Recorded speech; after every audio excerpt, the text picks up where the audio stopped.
Leo Agosti 11 mwaka 2026, kesi ya uhaini inayomkabili kiongozi wa Chadema Tundu Lissu imeendelea, ambapo Lissu ameendelea kumhoji shahidi wa Jamhuri ambaye ndiye alikuwa mpelelezi mkuu wa kesi hiyo, Amin Mahamba.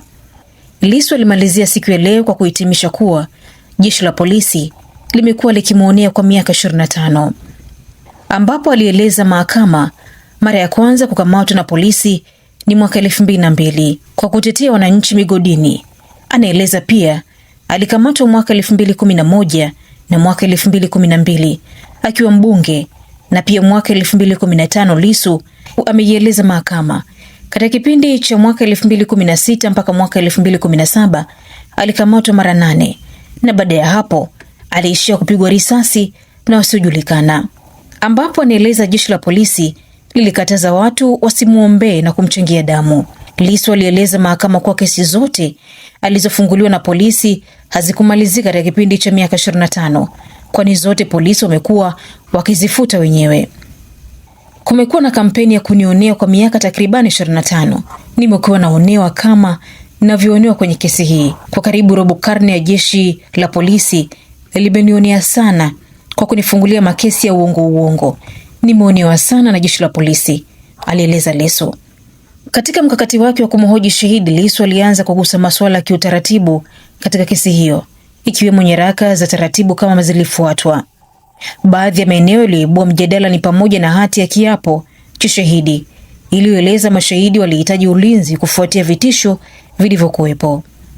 Hati hii ya kiapo ni ile iliyotumika kwenye kesi ya mashahidi wa siri, ambapo Lissu alivyoulizia upande wa Jamhuri uliingilia kwa kueleza hati hiyo ni ya kesi ambayo imeisha malizika, yaani ile ya mashahidi wa siri. Kufuatia majibizano hayo, majaji walishauriana na hatimaye wakatoa maamuzi yaliyoruhusu Lissu kuendelea kumhoji shahidi kutumia hati hiyo ya kiapo.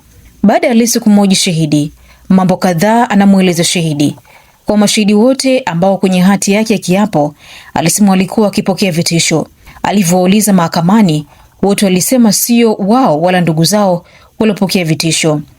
Kati ya wewe na mashahidi tumwamini nani?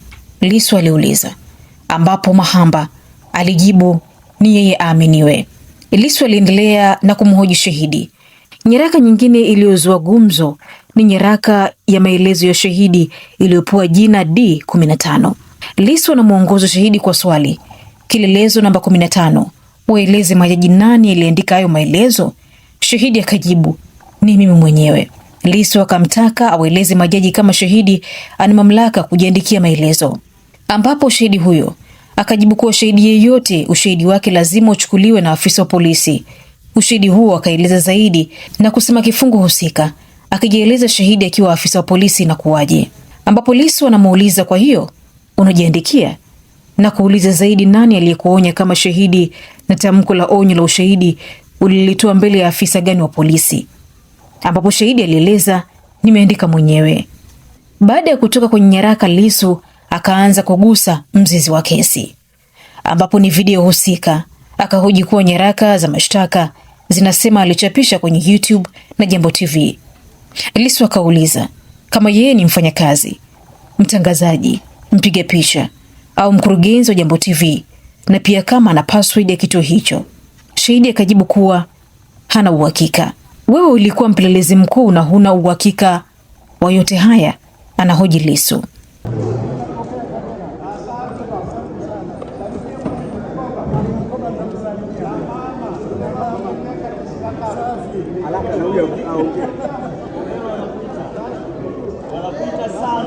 Majira ya mchana, Tundu Lissu alitumia kutanua ushahidi wake, hasa kwa kuhusisha kiini cha mashtaka yake na suala zima la katiba na nchi pamoja na uhuru unaohakikishwa na katiba. Lissu alimueleza shahidi afafanue kama kuna mahali katiba inaeleza kuwa anayehamasisha kuvuruga uchaguzi anafanya uhaini, ambapo shahidi alieleza katiba haijaainisha kosa hilo. Lissu akahoji kama kwenye sheria ya uchaguzi kuna kosa la kuvuruga uchaguzi, ambapo shahidi akaeleza kuwa hana uhakika sana. Lissu akasisitiza hakuna kosa hilo kwenye sheria wala katiba. Majira ya mchana, Lissu anaingia kwa undani juu ya aliyoyazungumza siku husika, ambapo anamtaka shahidi kueleza kama anakumbuka kuwa aliyesema toka mwaka 1995 watu wamekuwa wakiuawa kwenye uchaguzi, vurugu zinazofanywa kwa wagombea wa upinzani. Waeleze majaji kama nilisema mfumo wote ni mfumo wa CCM, kwamba nilisema no reform, no election, ambapo shahidi anasema hakumbuki. Lissu anahoji juu ya neno uasi iliyowekwa kwenye hati ya mashtaka.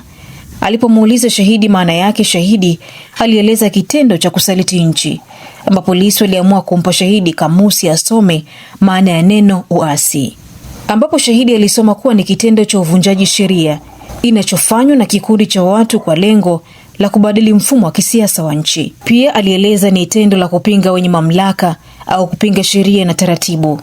Lissu anamuongoza zaidi shahidi kusoma kifungu cha 63 cha sheria ya kanuni za adhabu, kifungu kinachoeleza mtu yeyote katika mkusanyiko wowote anayetoa kauli inayoweza kusababisha hasira au kuamsha hisia za chuki baina ya makundi mbalimbali ametenda makosa, isipokuwa ametoa kauli hizo kuonesha makosa au mapungufu ya serikali, kuonesha makosa au mapungufu ya serikali, sera au kuhamasisha watu kubadili mambo kwa njia za kisheria, ambapo Lissu anasisitiza ukikinukisha kwa malengo hayo sio kosa.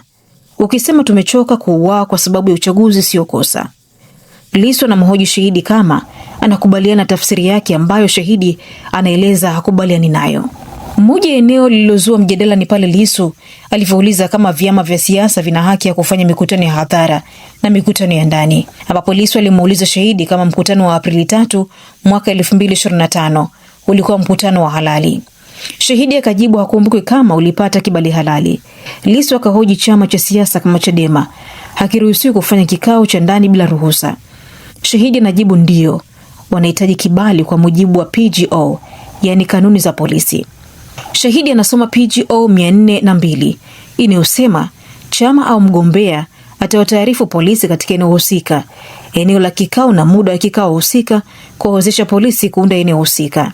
Lissu anaonesha kupigwa na butwaa na maelezo hayo na kueleza kama afisa mwandamizi wa polisi, kama wewe unaamini kufanya kikao cha kamati kuu lazima upate kibali, basi sisi nchi ya kidikteta. Katika maelezo, Lissu anamueleza askari huyo asome kichwa cha habari cha kanuni hiyo kilichoandika kampeni za vyama vya siasa wakati uchaguzi. Hata hivyo, Lissu anakazia kanuni hizo zimetungwa na polisi wenyewe.